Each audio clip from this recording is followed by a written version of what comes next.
బెంగాల్ తమిళనాడు ఎన్నికల కోసమే మహిళా రిజర్వేషన్ల పేరిట బీజేపీ నాటకాలు ఆడిందని విమర్శించారు మంత్రి సీతక్క. మహిళా బిల్లును డీలిమిటేషన్ కు ముడిపెట్టడం సరికాదని మండిపడ్డారు. మహిళా రిజర్వేషన్ బిల్లు ప్రత్యేకంగా పెట్టాలన్నారు. డీకే అరుణ ఈ స్థాయిలో ఉండడానికి కాంగ్రెసే కారణమంటున్న సీతక్కతో మా ప్రతినిధి రాకేష్ ఫేస్ టు ఫేస్. నారీశక్తిని బిల్లును అడ్డుకుంటారంటూ కూడా కాంగ్రెస్ పైన తీవ్ర విమర్శలు చేస్తున్నారు బీజేపీ నేతలు. ఇప్పటికే సీఎం ఇంటి ముట్టడికి బీజేపీ రాష్ట్ర అధ్యక్షుడు పిలుపునిచ్చిన నేపథ్యంలో హౌస్ అరెస్టులు చేశారు. ఈ అంశంపైన మనతో మాట్లాడడానికి రాష్ట్ర మంత్రి సీతక్క ఉన్నారు. మేడం, మీరు ఈ బిల్లును అడ్డుకున్నారనే ప్రధాన అంశం చేసుకొని దేశవ్యాప్తంగా కూడా కాంగ్రెస్ పైన తీవ్ర విమర్శలు చేస్తున్నారు, ఏం చెప్తారు?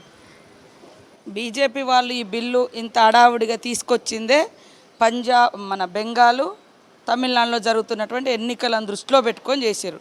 నిన్న అమిత్ షా కూడా పార్లమెంట్లో మాట్లాడుతూ మరి కాంగ్రెస్ పార్టీ మహిళల యొక్క ఆగ్రహానికి గురిగాక తప్పదు అని అనలే, మహిళా ఓటర్ల యొక్క ఆగ్రహానికి గురిగాక తప్పదు అంటున్నాడు. అంటే ఓటర్లుగానే మహిళలను చూస్తున్నాడు తప్ప మహిళల పట్ల ఏమాత్రం చిత్తశుద్ధి లేదు. కాబట్టే ఈరోజు ఒక వివాదం అవుతున్నటువంటి డీలిమిటేషన్ను తర్వాత మహిళా బిల్లును కలిపి పెట్టడం అనేదే మీ యొక్క కుట్ర బయటపడ్డది. ఎందుకు మీరు ఇన్ని సంవత్సరాలుగా దాదాపుగా 12 సంవత్సరాలు థర్డ్ టైం అధికారంలోకి వచ్చారు, కనీసం ఒక 3 రోజులు ఇంత చారిత్రాత్మకమైనటువంటి బిల్లును స్పెషల్గా మహిళల కోసం డిబేట్ చేసి ఈ మహిళా బిల్లును ఎందుకు తీసుకురాలేకపోయారు? ఎందుకు అదనంగా 2 బిల్లులు అడావుడిగా, ముఖ్యంగా డీలిమిటేషన్ దేశమంతా వ్యతిరేకిస్తున్నటువంటి డీలిమిటేషన్ బిల్లును ఎందుకు కలిపారు? మేము స్పష్టంగా చెప్తున్నాం, ఈరోజు మహిళల పట్ల చిత్తశుద్ధి ఉంటే మీరు ఇంతవరకు మీ పార్టీ అధ్యక్షురాలుగా కూడా కనీసం ఒక్కరోజు కూడా మీ 40-45 సంవత్సరాల చరిత్రలో మహిళా ప్రెసిడెంట్ చేయలేదు.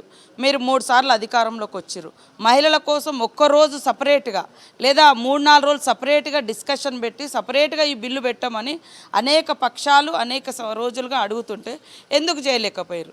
ఇవాళ కేవలం ఓట్ల కోసం మీరు ఆడిన డ్రామా కాబట్టి హడావుడిగా చేశారు. ఇది ఇంత ఈజీగా వీగిపోవాలి అని కూడా మీ మనసులో ఉంది. కాబట్టి మీరు కనీసం ప్రతిపక్షాల యొక్క అభిప్రాయాలు తీసుకోవడం, మరి ఏ టైంలో పెట్టాలి, మీ సందేహాలు ఏమున్నది అని కనీసం కూడా ఒక కన్సెప్ట్ బిల్డ్ చేయలేకపోయినారు.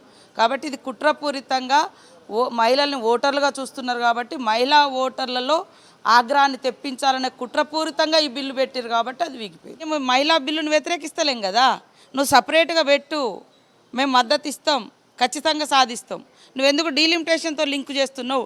డీలిమిటేషన్ అనేది సపరేట్ ఇష్యూ, అది పెద్ద సమస్య.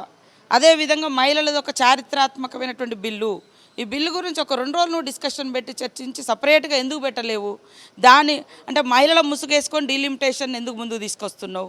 దానికి వ్యతిరేకించారు. ప్రపంచానికి అంతా అర్థమైంది, బీజేపీ డ్రామా బయటపడ్డది. కాబట్టి పాపం ఏదో ధర్నాలు రస్తారోకోలు చూపించి ఏదో చేద్దాం అనుకుంటున్నారు.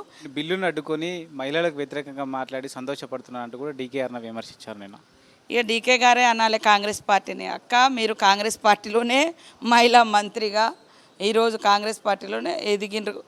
అక్కడ పోయినాక ఎదిగిన వాళ్ళు కాదు. కాంగ్రెస్ పార్టీ మహిళలకు ఎంత సపోర్ట్గా ఉంటుందో తెలుసు. ఓట్ల కోసం బీజేపీ మహిళా బిల్లును డీలిమిటేషన్ బిల్లుతో తీసుకొచ్చింది, అందుకే వ్యతిరేకించాల్సి వస్తుంది. మళ్ళీ బిల్లు పెట్టండి, మద్దతు ఇస్తాము, మహిళా బిల్లును ప్రత్యేకంగా పెట్టాలనే డిమాండ్ను మంత్రి సీతక్క వినిపిస్తున్నారు. కెమెరా పర్సన్ చంతో, రాకేష్ రెడ్డి, సాక్షి న్యూస్, హైదరాబాద్.